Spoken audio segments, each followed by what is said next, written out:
ذرة في السماوات ولا في الأرض وما لهم فيهما من شرك وما له منهم من ظہیر۔ اے پیغمبر علیہ السلام ان کفار کو کہیں تم ذرا پکارو تو صحیح انہیں جنہیں اللہ کے علاوہ تم نے معبود بنا رکھا ہے۔ اللہ فرماتے ہیں ان سب کی حقیقت یہ ہے لا یملکون مثقال ذرۃ فی السماوات والارض، یہ سورۃ سبا کی آیت۔ یہ سارے جنہیں تم نے خدا معبود الہ بنا رکھا ہے، اللہ تعالیٰ فرماتا ہے نہیں مالک یہ آسمان اور زمین کے کسی ذرے کے بھی مالک نہیں۔ وما لهم فیہما من شرک، اور ان میں سے کسی کی بھی آسمان و زمین کے کسی ذرے کی تخلیق میں شرکت بھی نہیں ہے، حصے داری بھی نہیں، مالک بھی نہیں، اور مالک تو دور کی بات ہے تھوڑا سا حصہ بھی نہیں ہے۔ وما لہ منہم من ظہیر، اور اس آسمان و زمین کے کسی ذرے کی تخلیق میں ان سارے معبودوں میں سے کوئی اللہ کا نعوذ باللہ مددگار بھی نہیں کہ مدد کی ہو۔ یہ ہے اللہ۔ جب اللہ اکیلا رب العالمین ہے تو پھر وہ اکیلا الہ ہے، پھر لا الہ الا اللہ۔ اللہ کے لیے ربوبیت ثابت، الوہیت ثابت۔ اللہ کے علاوہ کسی اور کے لیے ربوبیت کا ذرہ بھی ثابت نہیں ہے، لہذا کسی اور کے لیے الوہیت بھی ثابت نہیں ہے۔ یہ مطلب ہے لا الہ الا اللہ کا۔ اللہ کے علاوہ کوئی معبود نہیں، کیوں؟ اللہ کے علاوہ کوئی رب نہیں، خالق نہیں، مالک نہیں، رازق نہیں، مدبر نہیں، کوئی بھی نہیں، حتیٰ کہ کوئی فرشتہ بھی نہیں، انبیاء بھی نہیں، اولو العزم بھی نہیں، سید الاولین والآخرین محمد الرسول اللہ بھی نہیں۔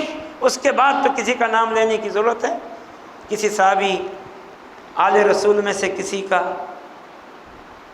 اولیاء اللہ میں سے کسی کا؟ کوئی بھی نہیں۔ کیوں؟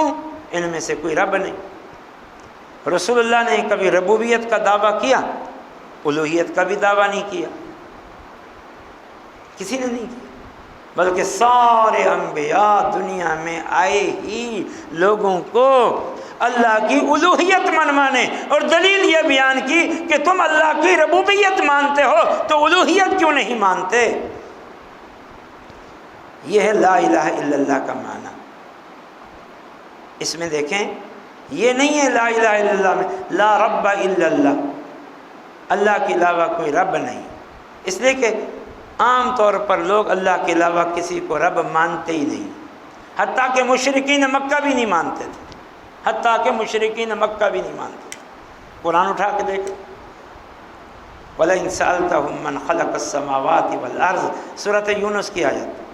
وَلَئِن سَأَلْتَهُم مَّنْ خَلَقَ السَّمَاوَاتِ وَالْأَرْضِ وَسَخَّرَ الشَّمْسَ وَالْقَمَرَ، اگر آپ وَلَئِن سَأَلْتَهُم مَّن يَرْزُقُكُم مِّنَ السَّمَاءِ وَالْأَرْضِ أَمَّن يَمْلِكُ السَّمْعَ وَالْأَبْصَارَ وَمَن يُخْرِجُ الْحَيَّ مِنَ الْمَيِّتِ وَيُخْرِجُ الْمَيِّتَ مِنَ الْحَيِّ وَمَن يُدَبِّرُ الْأَمْرَ فَسَيَقُولُونَ اللَّهُ قُلْ أَفَلَا تَتَّقُونَ۔ ان سے پوچھے مشرکین مکہ سے تمہیں آسمان و زمین سے روزی کون دیتا ہے؟ یہ تمہیں سماعت کس نے دی ہے؟ یہ بصارت کس نے دی ہے؟ یہ پورا ڈھانچہ کس نے بنایا ہے؟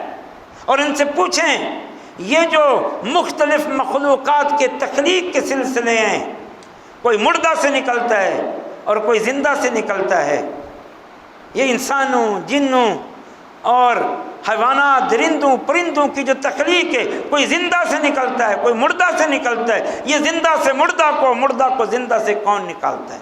وَمَن يُدَبِّرُ الْأَمْرَ، اور یہ جو پوری کائنات کا نظام ایک ٹھوس اور مستحکم اور مضبوط لگے بندے نظام کے تحت چل رہا ہے، صدیوں سے ٹھیک ٹھاک چل رہا ہے، کون چلا رہا ہے؟ فَسَيَقُولُونَ اللَّهُ، تو مشرکین مکہ کہیں گے اللہ۔ تو اللہ تعالیٰ فرماتے افلا تتقون، پھر اللہ سے ڈرتے نہیں ہو، پھر اسی اللہ کا شریک بناتے ہو۔ جب ربوبیت میں کوئی شریک نہیں، الوہیت میں کوئی کیسے شریک؟ سمجھو اس بات کو۔ لا الہ الا اللہ، اللہ کے علاوہ کوئی معبود نہیں۔ اس کا معنی ہے معبود نہیں، رب معنی نہیں ہے کہ اللہ کے علاوہ کوئی رب نہیں، یہ تو سب مانتے ہیں۔ شرک کیا تھا، خرابی کیا تھی؟ خرابی یہ تھی کہ اللہ کے نیک بندوں کو اللہ کا شریک فی العبادت بنا گیا تھا کہ اللہ کے نیک ہیں، اب ان کی عبادت کر کے ہم ان کا وسیلہ اللہ کے یہاں پیش کرتے ہیں، یہ ہمارے سفارشی بنیں گے، ان کی عبادت سے یہ ہمارے سفارشی بنیں گے، یہ اللہ تک پہنچنے کا واسطہ بنیں گے کہ ہم ان کی عبادت کریں گے، اس کے ذریعے اللہ تک پہنچیں گے۔ یہ ان کا شرک تھا۔ تو یہ کہاں سے تم لے آئے؟ کس نے تمہیں یہ بتایا ہے؟ کیا اللہ نے یہ بتایا؟ کیا تمہیں اللہ نے بتایا؟ اللہ تعالیٰ نے پوچھا قرآن میں جگہ پوچھا، ایتونی بکتاب من قبل ھذا او اثارۃ من علم، یہ جو تم مخلوق کو اللہ کا شریک بناتے ہو، اللہ کا حق عبادت مخلوق کو دیتے ہو، کس بنیاد پر؟ کوئی علم کی بات تو بتاؤ نا، کوئی علم کی بات بتاؤ، کوئی سابقہ نبیوں کی کوئی تعلیم تو بتاؤ نا۔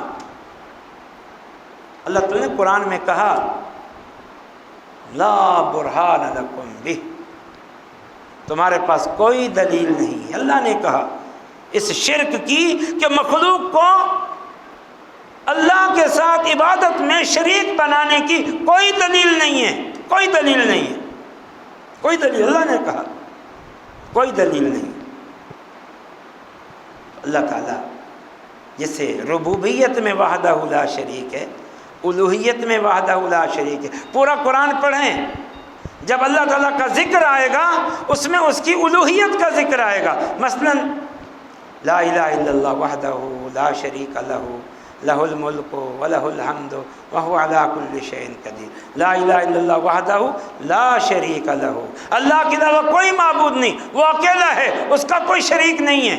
اذان میں ہم کہتے ہیں لا الہ الا اللہ، نماز میں یہی پڑھتے ہیں، تو یہ معنی ہے لا الہ الا اللہ۔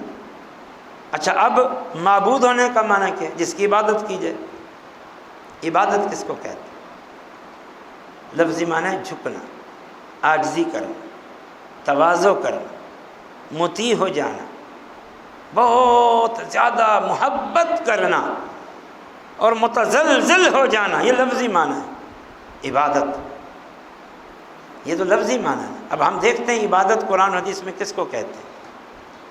نماز عبادت ہے کہ نہیں؟ رکوع سجدہ عبادت، عبادت اللہ کا حق، رکوع سجدہ کسی کا حق نہیں، سیدھی سی بات۔ قربانی عبادت ہے اللہ کے لیے، بس اس میں کوئی شریک نہیں۔ یہ دعا کیوں اللہ سے آگے دعا کرتے ہو؟ عاجزی، انکساری، مانگنا، بھیک مانگنا، سوالی بننا، اگر یہ عاجزی نہیں ہے تو کون سی عاجزی ہے؟ یہ اللہ سے عبادت سوال کرتے ہو، دعا کس سے کرنی چاہیے؟ اللہ سے۔ کیوں؟ وہ رب ہے، وہ رب ہے ہمارا، تو کوئی اور رب ہے نہیں، تو پھر کسی اور کے سامنے جیسے اللہ سے دعا کرتے ہو ویسے دعا کر سکتے ہو؟ کسی سے مدد مانگنا، بھائی سے، رشتہ دار سے، پڑوسی سے، یہ الگ بات ہے، اس کو دعا کرنا نہیں، دعا نہیں کہتے۔ دعا تو کیا ہے؟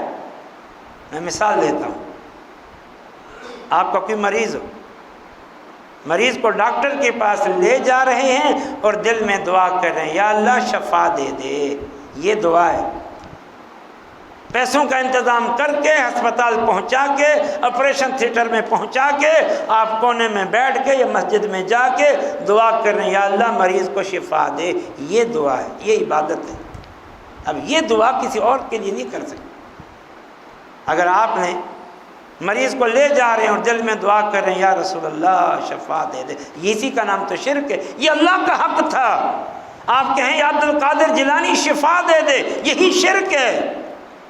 کسی نبی کا نام لیں، ابراہیم، موسیٰ، عیسیٰ کا نام لیں، علی، حسن، فاطمہ کا نام لیں، بلکہ ہم نے تو کہہ دیا محمد الرسول اللہ کا نام لیں، یہی شرک ہے، کیونکہ دعا عبادت ہے اللہ حاصل کیا سے۔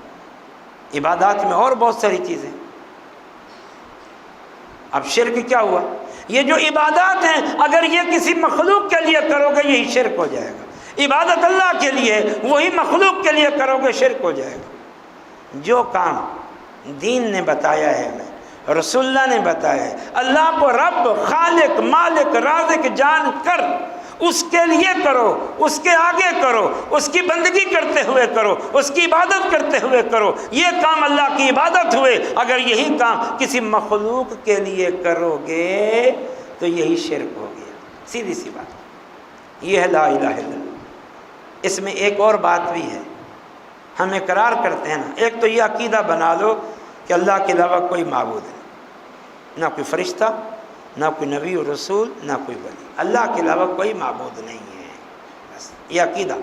نمبر 2، جب اللہ معبود ہے، معبود مانا عبادت کیا ہوا، عبادت کے لائق، تو پھر وہ اللہ تو عبادت کیا ہوا ہے، عبادت کے لائق ہے، تو اس کی عبادت بھی کرنی چاہیے تھی کہ نہیں؟